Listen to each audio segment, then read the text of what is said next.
Picture this. It's a scorching afternoon in the Caribbean Sea, 20 nautical miles off the Venezuelan coast. The USS destroyer cuts through azure waters on routine patrol when suddenly the radar operator's eyes widen.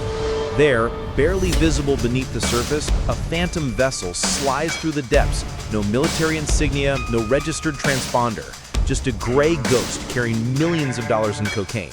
Within minutes, Navy SEALs rappel from helicopters, rounds are fired, and what happens next exposes one of the most sophisticated underground networks in modern history. But here's where the story takes a shocking turn that nobody, not the DEA, not military intelligence, not even the cartels themselves, saw coming. The Intercept. The operation began like countless others in the Pentagon's war on drugs, but this one was different. The semi-submersible vessel, what law enforcement calls a narco-submarine, was spotted approximately 40 miles northwest of Venezuela's coastline, cruising at just 3 knots to avoid detection. These aren't the sleek military submarines you see in movies. They're crude, diesel-powered vessels built in jungle shipyards along the rivers of Colombia and Ecuador, designed for one purpose: to move massive quantities of cocaine from South America to the lucrative markets of North America. When the Navy's maritime patrol aircraft first identified the target, the crew knew they had minutes, maybe seconds, before the operators would scuttle their vessel and destroy the evidence. The USS destroyer immediately launched its response team, a coordinated dance of precision that's been rehearsed hundreds of times but never loses its intensity. 2 Navy helicopters thundered across the water while rigid-hull inflatable boats carved white trails through the Caribbean swells. The submarine's crew, realizing escape was impossible, made their fatal mistake. Instead of immediately surrendering, they attempted to flood the vessel's cargo hold, a standard operating procedure designed to send millions of dollars in cocaine to the ocean floor, destroying evidence and protecting the cartel bosses who would never be directly implicated. But the Navy team was faster. Warning shots cracked through the air, and within moments, 3 crew members emerged from the hatch, hands raised, their faces masks of resignation and fear. What the boarding team discovered inside that vessel would set off alarm bells from Washington to Bogota. They pulled out bail after waterproof bail, ultimately recovering over 8,000 pounds of pure cocaine with a street value exceeding $200 million. But that wasn't the shocking part. Hidden among the drug packages, investigators found something that would reshape the entire intelligence picture of the Venezuela cartel connection. The discovery that changed everything. As Navy personnel cataloged the evidence, a junior officer noticed something unusual: documents sealed in waterproof pouches, far too carefully protected to be simple shipping manifests. When intelligence analysts later examined these papers, they uncovered a treasure trove of information that revealed a conspiracy far more extensive than anyone had imagined. These weren't just drug runners, they were part of a state-sponsored operation. The documents detailed coordination between Venezuelan military officials and the Sinaloa cartel, complete with port access schedules, military patrol routes that would be conveniently vacant, and most damning of all, bank account numbers linked directly to senior officials in the Venezuelan government. This wasn't just corruption, it was industrial-scale narco-governance. Venezuela had essentially become a narco-state, with government officials not just turning a blind eye to drug trafficking, but actively facilitating it for profit. Intelligence sources, speaking on condition of anonymity, revealed that the seized documents showed the Venezuelan military was providing cartels with secure staging areas, refueling stations, and even military-grade communications equipment.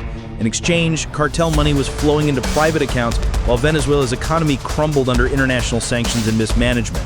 The country's ports, particularly those along the isolated Caribbean coast, have been transformed into cartel superhighways. But here's where the story becomes even more complex and politically explosive. Further investigation revealed that this wasn't an isolated incident. It was part of a systematic operation involving multiple government levels. Venezuelan officials had essentially franchised their coastline to the highest bidders, creating a narco economy that generated more reliable revenue than the country's collapsing oil industry. The geopolitical earthquake. The implications of this discovery sent shockwaves through diplomatic channels. Within 48 hours of the seizure, encrypted communications were flying between the Pentagon, the State Department, the DEA, and allied intelligence agencies across Latin America. The question wasn't just about drugs anymore. It was about a failing state that had been completely compromised by criminal organizations, creating a security threat that extended far beyond America's war on drugs. Venezuela's transformation into a narco-state represented a fundamental shift in the hemisphere's security landscape. Here was a nation with significant oil reserves, strategic Caribbean access, and military capabilities that had essentially been hijacked by criminal enterprises.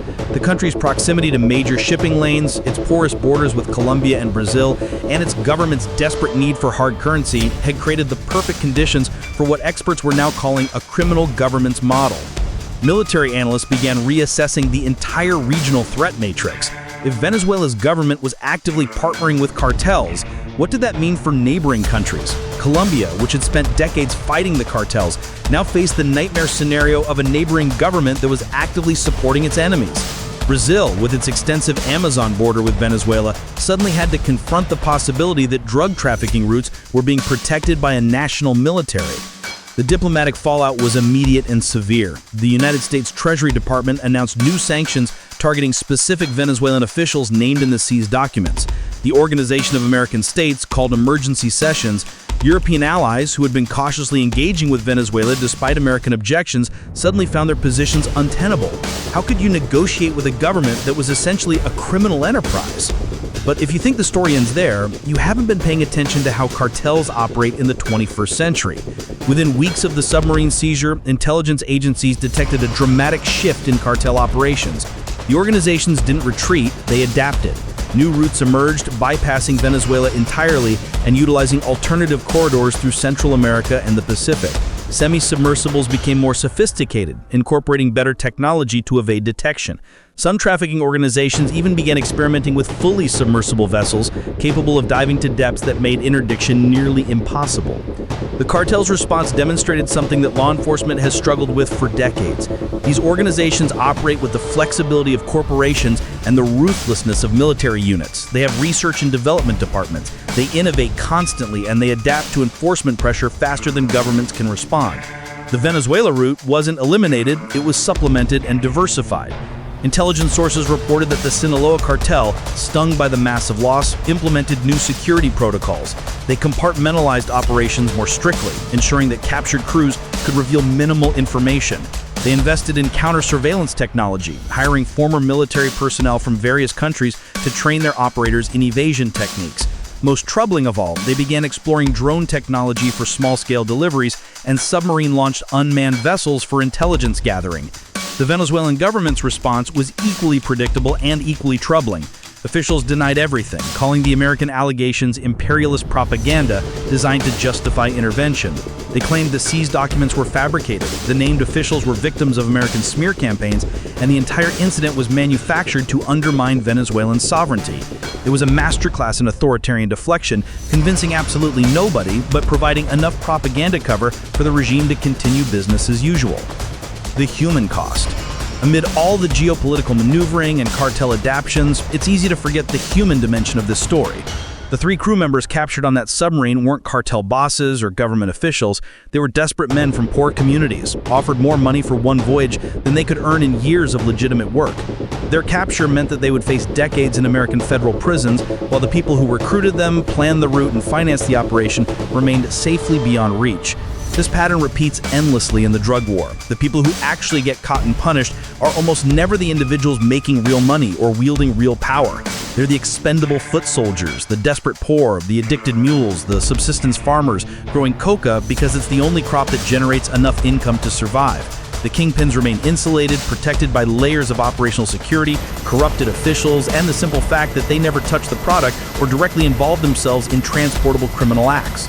Meanwhile, in American cities, the cocaine that didn't get intercepted continues destroying lives, fueling addiction crises, generating violence over distribution territories, and perpetuating cycles of poverty and incarceration. Every pound of cocaine represents human misery at multiple levels, from the Colombian farmers forced to grow coca under cartel threats, to the Venezuelan officials selling their country's sovereignty for Swiss bank accounts, to the American addicted slowly killing themselves with each hit, and to the communities torn apart by drug-related violence. The uncomfortable truth. Here's what nobody wants to admit. Operations like this submarine interdiction, as dramatic as they are, barely make a dent in the overall drug trade. The DEA estimates that law enforcement intercepts less than 10% of cocaine shipments. That seized load worth $200 million. The cartel's budget for those losses. They're built into the business model. When you're generating tens of billions of dollars annually, losing even a massive shipment is just the cost of doing business. The uncomfortable truth is that as long as American demand for cocaine remains high and profitable, the supply will continue flowing. You can intercept submarines, arrest low-level traffickers, impose sanctions on corrupt governments, and deploy the entire Navy to patrol Caribbean waters. But the fundamental economic equation doesn't change. There's simply too much money involved, too many desperate people willing to take risks, and too many corrupted officials willing to facilitate the trade. The Venezuela situation perfectly illustrates this futility. Even with documented proof of government involvement, even with international condemnation and sanctions, even with military interdictions, the drugs keep flowing. New routes emerge, new technologies are developed, new officials are corrupted, and the machine keeps running.